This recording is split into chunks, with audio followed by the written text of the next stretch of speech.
Mandeep and I are going to take a few moments, and Troy is going to jump in as needed, and go over a couple of possible challenges or questions that you all may have before even initiating this or as you get through the first unit. So Mandeep, do you want to start? I know you have some questions. Right? Yeah. Are we looking at this in a small group advisory, so maybe 15 to 20 kids, or are we looking to roll this out in like an elective class that's filled with, we're talking about 30 students? It actually can be turnkeyed into pretty much any setting. It's more in how you want to adapt the actual materials that are attached to your particular content. Generally speaking, it's for a mixed age group. So if you're in an elective class with a mixed age group of students, it can work.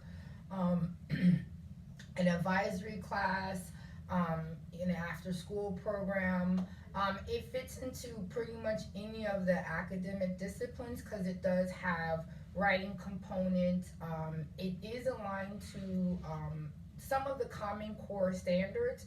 I didn't want it to be too heavily traditionally academic based. However, there are things that we are trying to move these students into meeting as a part of an overall educational goal.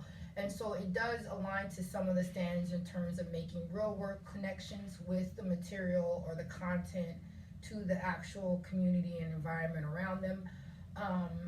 It is layered into a lot of civics and science-oriented topics. There's writing pieces, so there is a language art or an English element to it. It's computer technology. The students will be participating in creating, public service announcements, different technological pieces to it. So you can kind of frame it out into however you want to adapt it to the needs of the students. Okay. Next question. So this is the big one. How are we going to track the information? What good data should we have ready, or kind of at the end, you're also doing a dissertation, so this is a pilot, to convince others. What information do we need to give you, or what information do we need to collect from the students? And that's an excellent question. That also serves in part to the professional learning community that we're trying to establish with our pilot participants. So the educator or justice keeper, as well as the participants, will have reflection pieces along with each unit, as well as rubrics to assess their progress within that understanding of that unit. So if we're talking about environmental justice, they will kind of gauge themselves in the beginning and say, this is where I am in terms of the topic, this is what I know about, some environmental issues or what have you. And then after you complete the unit, then you and the participants will then reassess themselves about how this has turnkeyed into them either learning more about the topic, being more engaged. Where are they in terms of that trajectory towards activism? Is this the subject or the interest matter that's going to now propel me into looking towards the future as this is my career goal, this may be my area of study. Connect each participating school with interview. It's a program that the United Nations designed, which allows students to track their service hours. It's like a service resume. Okay. So all of the work that they do within the pilot, they'll get set up into that system. It tracks them from 14 to 24. So they'll be able to track even after the pilot is over, their service work, and we'll be able to see how they're taking the information that while they're in the pilot, as well as what they do with it afterwards. And they can access that through something called the My Diplomat app. Okay. My Diplomat app, it's an app, it's based on a Model UN simulation, but within the Model UN app, there's a link to create an account for the user in what I refer to as interview. And then to your point, interview is beautiful, not just for this project. Think about when a young person transitions transitions into high school or when they transition into college, along with their application or even a job. It's like, look how great I am. Look at all the stuff I've done in the community. You know, it kind of just it's a lovely way to create a user profile for your non-academic work in the community. It's fantastic. Additionally, as a part of my dissertation, the framework for the curriculum falls under multi-age communities. And these are community schools who are generally under-resourced or underfunded and are looking for curriculums that are broader in scope so that they can actually teach to a broader age group without needing the funding to isolate first, second, third, what have you. So there is existing research out there, and one of the areas where the curriculum fills in that research is that there's a gap in terms of the type of curriculum these schools have or the instructional tools that they have at their disposal, right? They're usually resourced through outside organizations that help fund and provide information or projects for the school, like UNICEF, UNESCO. However, the greatest need that they have is to actually have a concrete curriculum from start to finish, right? And on various different themes or different topics that they can have in their repertoire curriculum, and then they can keep recycling with their students so that they're better informed of how to educate and move them into the current standards or practices in teaching. And the research has found that these schools have been more successful at, one, increasing student achievement, but also moving their students into social change type of professions and areas of studies. So there is quite a bit of research to support the potential success of the curriculum. Well, we're encouraging all of the schools to reach out to their local UNA USA chapter. If a chapter does not exist, we can still have a conversation with the national office and figure out how to create some opportunities and linkages to engage the community, because this is certainly a community endeavor. I wanted to return to a couple questions too. I don't know if you were finished with your questions, but I wanted to ask, is the curriculum sequential in that you have to move through, I know this is a pilot, but do we have to go chapter 1, chapter 2, chapter 3, chapter 4, or can you jump around and just do it as you want? No, you don't have to follow it in a sequential order, with the exception of the first 2 units. Because the first 2 units set the foundation for how you want your circle meetings to continue, and the agreement, again, the community agreement is basically our set of values that we agree that we're going to uphold every time we meet together. So if I only feel safe when one person is talking at a time, then we're all agreeing that we're going to value that, because we want you to participate in this meeting every single time. So we're going to put that on our community agreement. We're going to all sign to it as we go through. If we need to add to it, we're going to add to it.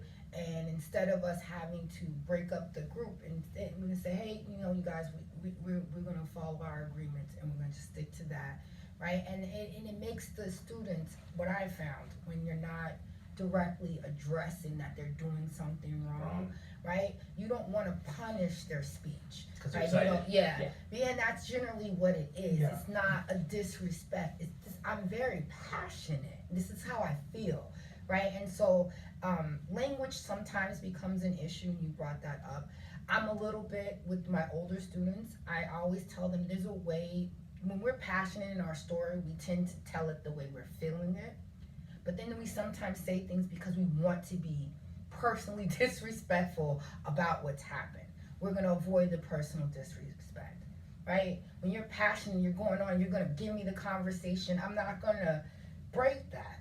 But, there are terms that we are all sensitive to, right? And if you're doing it just to use the term, and you're not respecting the fact that we've agreed that just makes me very uncomfortable, then the apology, oh, I'm so sorry, it doesn't really work at that point, right? Because it's not really a genuine apology, because you did it with the intention. You're taking us down to a justice circle. So Yeah. This So is that's core. This is core to a justice circle. This is core, Yeah, right? yeah. And then that's something that they need to understand, and they value that, right? They value the idea that you're gonna let me express myself the way but you don't want me to be disrespectful, just like I don't want to be disrespected. So I can live with that kind of an agreement, right? And again, it has to be something that you guys are comfortable with. Even the justice keeper, right? We don't remove ourselves from the circle, although we do want them to have more of the thing, but we do guide it, right? Like they are here because we felt there's a need for them to be here together, right? And so they're not going to come to the table knowing that this is why I need to do this.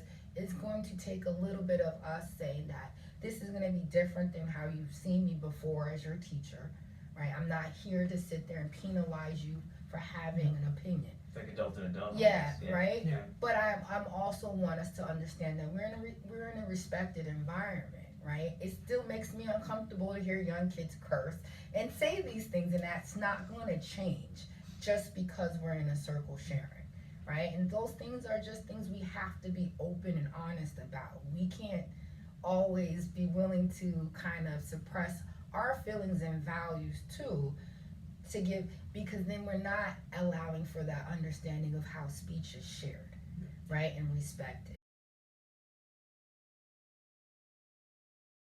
End of the year event. So that was the end of the year event. I kind of I guided you guys into it. So there's Troy and I are looking to create a summit that we kind of hold annually, right? Where we get our council justice participants, other youth activists, either through like some type of digital platform, or maybe take 50 of them and house them at the UN for a day, and we do basically a consultation for justice, but with a larger group. So that's something we're looking to kind of start us off. My idea is that if you get to the end of your last unit, you and your participants are going to create your own circles. And those are things that you can showcase with your local chapter and create a local civic minds youth summit. Invite the other participants in the school. At QC, I spoke. I already spoke to your AP at QC with regards to doing this. Yes, assistant principal at Queens Collegiate with regards to hosting this towards the end of the year, in the auditorium. And also I'm speaking with your chapter president, Margaret Shannon, with regards to also bringing in some resources to help you plan that event, along with Hala. May I suggest too, so this is a learning community, and if you have ideas about what a culminating event can be for the pilot, not just you, Yeah. because we're looking at things that everybody can do, we welcome those suggestions. And to Terry's point, when we initially designed this project, this was not a pilot, this was a full-on project, and we were engaging thousands of people all over the country and all over the world. It was a big thing. And right, you start big and then you scale back, right? But the culminating activity was this forum online. It was going to be hosted by the UN. It was going to be a small selection of kids all over the world who actually stepped up and became advocates and champions for things that they cared about in their neighborhood. Not what you're gonna do, what you did do.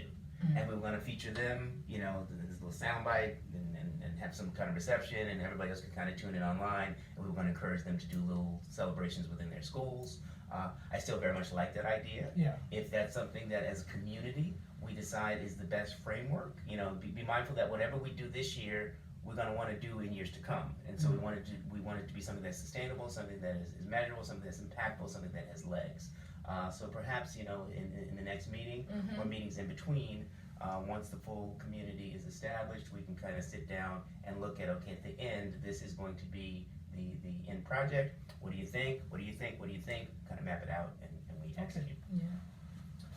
So with that, I think we're on the hour. We've had a fantastic time speaking with you and learning about this project. Again, I'm Troy Wolf. It's Terry and Mandeep, and we are signing out for now. Signing out for now. Consultation for Justice. See you soon. See ya. Bye.